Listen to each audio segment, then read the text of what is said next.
Kalau beliau sudah tidak ada, berarti kita akan kosongkan palu. Pertanda buruk negeri ini akan tenggelam. Lalu almarhum Habib Sadat mengatakan bahwa bikin video saya akan bicara secara langsung bahwa saya tidak akan tinggalkan Palu sampai Palu ini benar-benar aman dan nyaman, dan yakin Palu ini akan berubah menjadi lebih baik daripada sebelumnya. Nalar seorang wali dan seorang ulama terbuktikan bahwa Palu menampilkan wajah baru dengan kebanggaan yang luar biasa. Bahkan dunia mengakui tentang masjid ini. Indonesia bersuara tentang masjid ini. Masjid ini adalah merupakan hadiah Allah terbesar dari kesabaran dan semangat kita pasca gempa. Jemaah Jumat yang dirahmati oleh Allah Subhanahu wa taala. Tritunggal, sosok tiga manusia yang luar biasa. Haji Longki yang Allah berikan dalam pikirannya penuh dengan masjid. Haji Rusdi Mastura yang Allah berikan dalam jiwanya penuh dengan masjid. Haji Anwar Hafid yang Allah berikan di dalam hatinya penuh dengan masjid. Tritunggal, penyatuan antara pikiran, jiwa dan hati menjadi menjadi masjid yang luar biasa ini jamaah sekalian. Jemaah Jumat yang dirahmati oleh Allah Subhanahu wa taala. Oleh karena itu kita bangga karena masjid ini merupakan lambang kebesaran negeri Sulawesi Tengah menuju Sulteng yang lebih 16. Jemaah sekalian, bicara tentang masjid, negeri Sulteng ini masuk dalam atlas historis yang luar biasa. Atlas historis yang luar biasa jemaah sekalian. Masjid yang dibangun oleh orang-orang yang bertakwa di negeri Sulawesi Tengah ini dalam catatan nyata terlihat dengan mata. Masjid Kampung Baru itu dibangun oleh Haji Ibrahim. Bayangkan jemaah sekalian, dengan ketakwaan yang dia miliki, dia bisa bertahan sampai sekarang ini.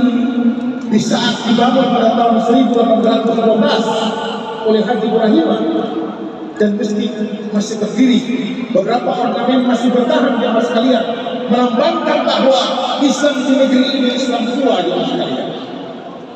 Kita melenceng masuk sampai ke Banggai, kita akan ketemu ada satu masjid namanya Masjid Nurul Huda. Itu dibangun tahun 1642. Luar biasa negeri itu masih terlihat. Kita masuk lagi ke Wani, kita akan ketemu masjid yang dibangun oleh Sarifah Isa binti Yahya Al-Mahdani. Itu dibangun tahun 1904, kurang lebih umurnya 100 tahun lebih. Bertahan jemaah sekalian sebagai firman-firman Allah yang duduk di permukaan bumi terlalu ini.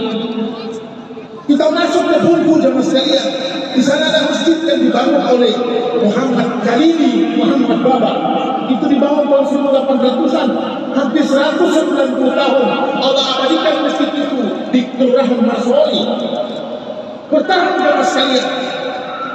Dan puncak daripada orgasme membangun masjid itu berada di negeri Palu, dan itu dilakukan oleh Haji Rusdi Mastura dan Haji Rompi Jenggola beserta Anwar. Gayung bersambut melakukan sebuah estafet sejarah membangun masjid. Itu klimaksnya dilakukan oleh anak cucu mereka sendiri, yaitu Haji Rompi Jenggola, Rusdi Mastura dan Anwar Hafid. 3 titik masjid tertua di Sulawesi Tengah itu berada di 3 kabupaten. 1 di Kota Palu jemaah sekalian, 1 Kota Palu, 2 kabupaten, 1 Kabupaten Bangga, Kabupaten Banggai, dan 1 Kabupaten Bungku.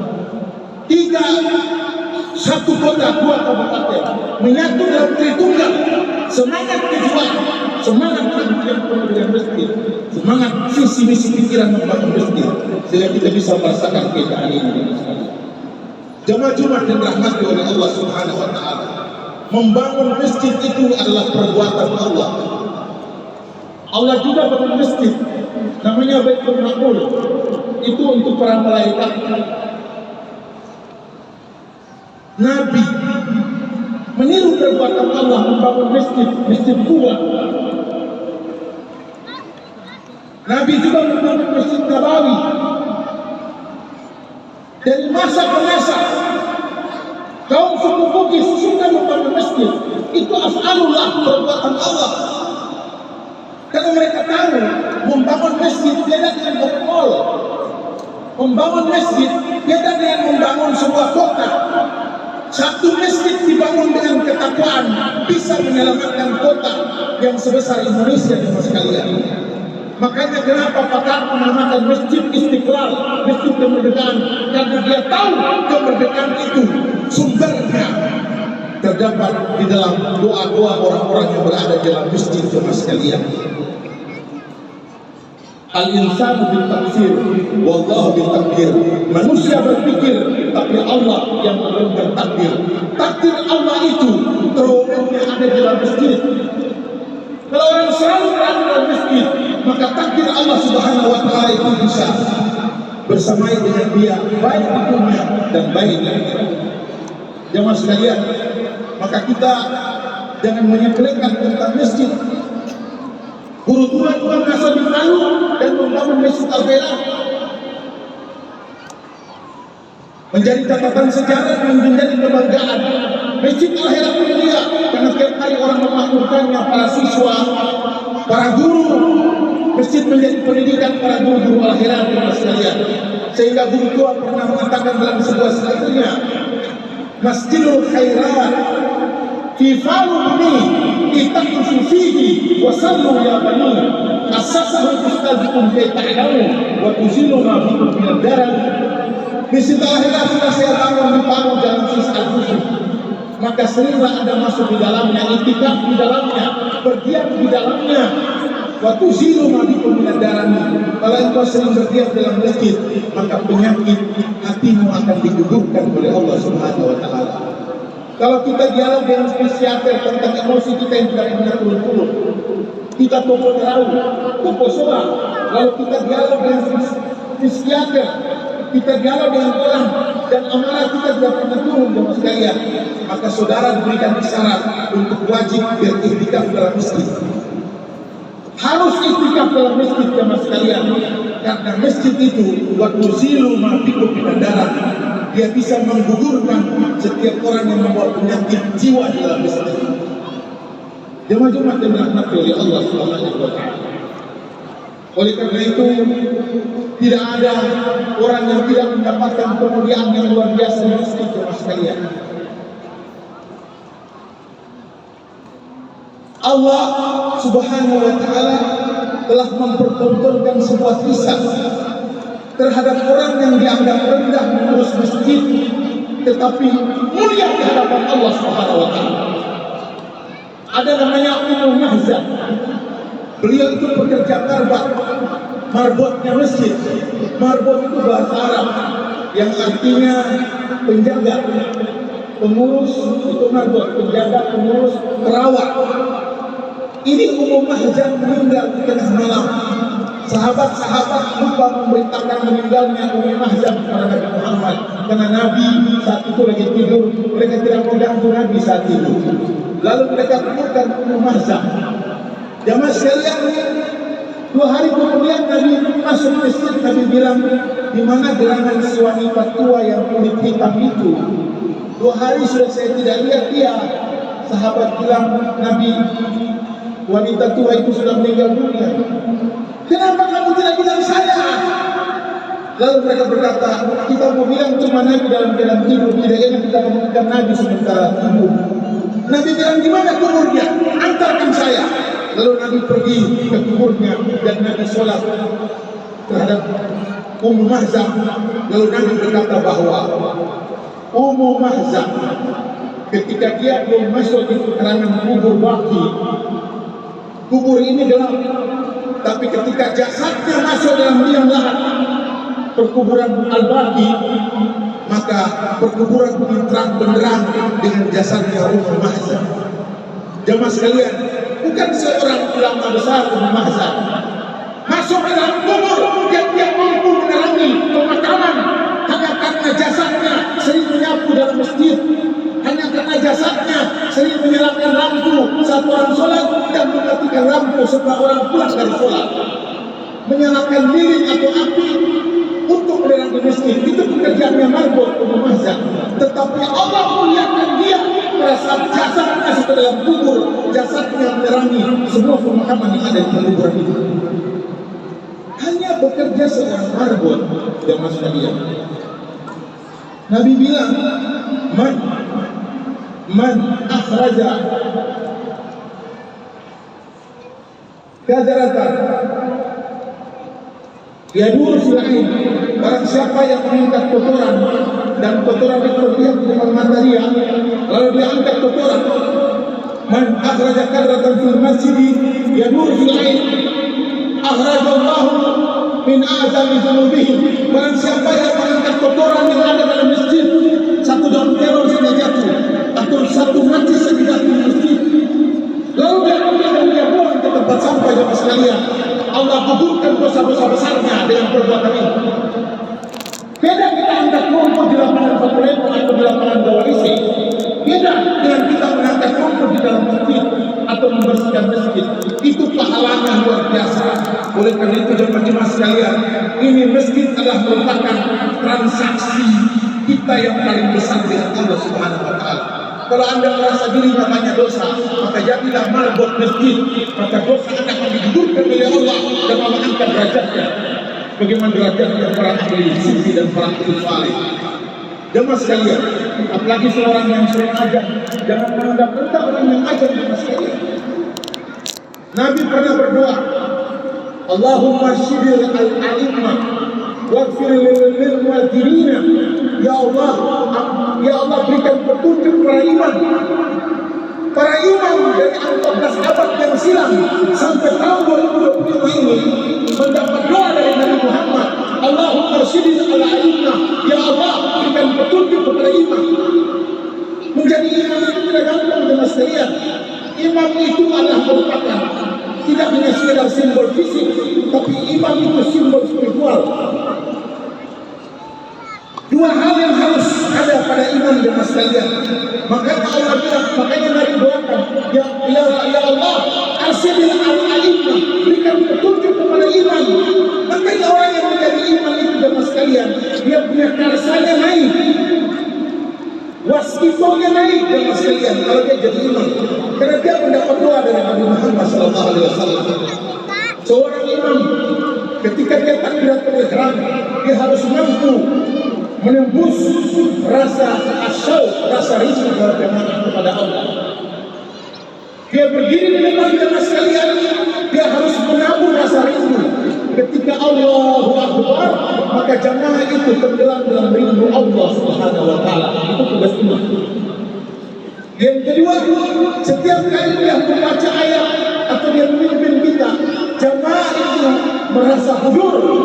Dia merasa Allah itu hadir dalam hati. Itu imam. Tugas besarnya imam itu bukan hanya berbicara tentang suara.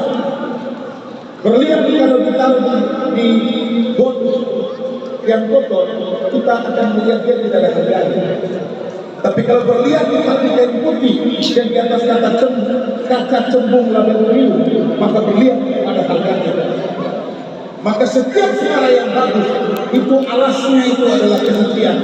Baru masjid itu akan menjadi masjid yang memiliki haibah dan wibawa yang sangat tinggi, jemaah sekalian. Jemaah Jumat yang dirahmati oleh Allah Subhanahu wa Ta'ala. Di mimbar yang suci ini kita semua mendoakan kepada orang-orang yang terlibat dalam keberlangsungan catatan sejarah emas kebangkitan Sultan Basu. Di bawah kepemimpinan Haji Luki Jambola, di bawah kepemimpinan Haji Rusdi Mastura, dan di bawah kepemimpinan Haji Anwar Hafid dan gubernur-gubernur sebelumnya. Semoga mereka semua akan dibangun oleh Allah Subhanahu wa Ta'ala rumah di surga yang lebih besar daripada rumah yang mereka bangun di bumi Tadulako ini. Jemaah Jumat yang dirahmati oleh Allah Subhanahu wa Ta'ala, semoga para hadirin Jumat yang hadir pada hari ini diberkahi oleh Allah Subhanahu wa Ta'ala dengan nama akhirat yang luar biasa ini, jemaah sekalian. Masjid ini menyematkan dirinya al-khairat, menunjukkan bahwa para pemimpin ini paham betul tentang kearifan lokal. Al-khairat tanawarat min kulli makan min Sulawesi ila ardil am. Al-khairat bercahaya menembus Sulawesi sampai ke Maluku. Al-Hayrat memproduksi orang-orang besar, Samsudin Mamalungu, Ustaz Sahabuddin, Yasin Ragal, Husaina Gianto, salah satu perempuan pertama tanah Kenya yang mendapat gelar doktor di bidang ilmu usul fikih. Al-Hayrat melahirkan Zainal Abidin bin Fatimah, organisatoris yang luar biasa. Maka wajar ketiga Haji Rusdi Mastura menyamakan masjid ini dengan Al-Hayrat, dan Haji Rusdi Mastura paham benar bahasa bertua Al-Hayrat umumku 45 tahun kasur baik baru. Al-Hayrat itu adalah ibunya orang Kaili. Siapa yang mau menjadi terkenal kasur baik baru dan maksudnya terpenuhi, maka ibunya yang bernama Al-Hayrat itu bisa bersama kalian di setiap hajat dan niat. Barakallahu wa lakum fil Qur'anil Karim wa nafa'ani wa iyyakum bima fihi min al-ayati wa dhikril hakim. Aqulu qawli hadha innahu huwal ghafurur rahim.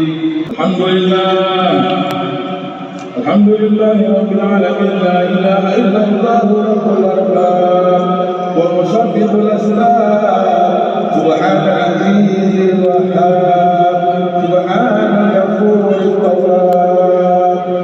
Asyhadu an la ilaha illallah wahdahu la syarika lah wa asyhadu anna sayyidana Muhammadan abduhu wa rasuluh. Allahumma salli ala sayyidina Muhammadin wa ala ali sayyidina Muhammad. Wa qala Allah ta'ala fi kitabil karim, ya ayyuhalladzina amanu taqullaha haqqa tuqatih wa la tamutunna illa wa antum muslimun. Wa qala Allah ta'ala aidan, inna Allaha wa malaikatahu yusalluna 'alan nabiy ya ayyuhalladzina amanu sallu 'alaihi wa sallimu taslima. Allahumma ba'du khairal sinin sayyidina Abu Bakr, sayyidina Utsman bin Affan, sayyidina Umar bin Khattab, sayyidina Ali bin Abi Thalib radhiyallahu anhu. Allahumma warda عن ستة الباقين من العشرة الكرام البررة الذين بايعوا نبيك محمدا صلى الله عليه وسلم تحت الشجرة، طلحة وزبير وسعد وسعيد وبرحمن بن عوف وابي عبيدة عمرو بن جبار. اللهم وارض عن عم نبيك محمد صلى الله عليه وسلم سيدنا حمزة وسيدنا العباس. اللهم وارض عن سلطين سيدين الإمام حسن والإمام حسين. اللهم وارض عن أمهما سيدتنا فاطمة الزهراء البتول بنت سيدنا الرسول. اللهم وارض عن جدتهما سيدتنا خديجة الكبرى وسيدتنا عائشة الرضا وبقي أزواج رسول الله أجمعين والتابع التابعين ومن تبعهم بإحسان إلى يوم الدين. اللهم ارحمنا والمسلمين، اللهم انصرنا والمسلمين، اللهم انصر المجاهدين في فلسطين وفي العراق وفي بوسنيا وفي كل أرجاء الوطن يا رب العالمين. اللهم ضعف عنا من البلاء والفتنة والديانة والمصيبة والزلزلة كما بعدت بين المشرق والمغرب، خصوصا سلافيسي الوسطى، خصوصا بالخصوص مدينة بارو يا الله يا مجيب السائلين، يا مجيب السائلين. وصلى الله على سيدنا محمد وعلى آل سيدنا محمد والحمد لله رب العالمين. عباد الله إن الله يأمر بالعدل والإحسان وإيتاء ذي القربى وينهى عن الفحشاء والمنكر والبغي يعظكم لعلكم تذكرون ولذكر الله أكبر والله يعلم ما تصنعون.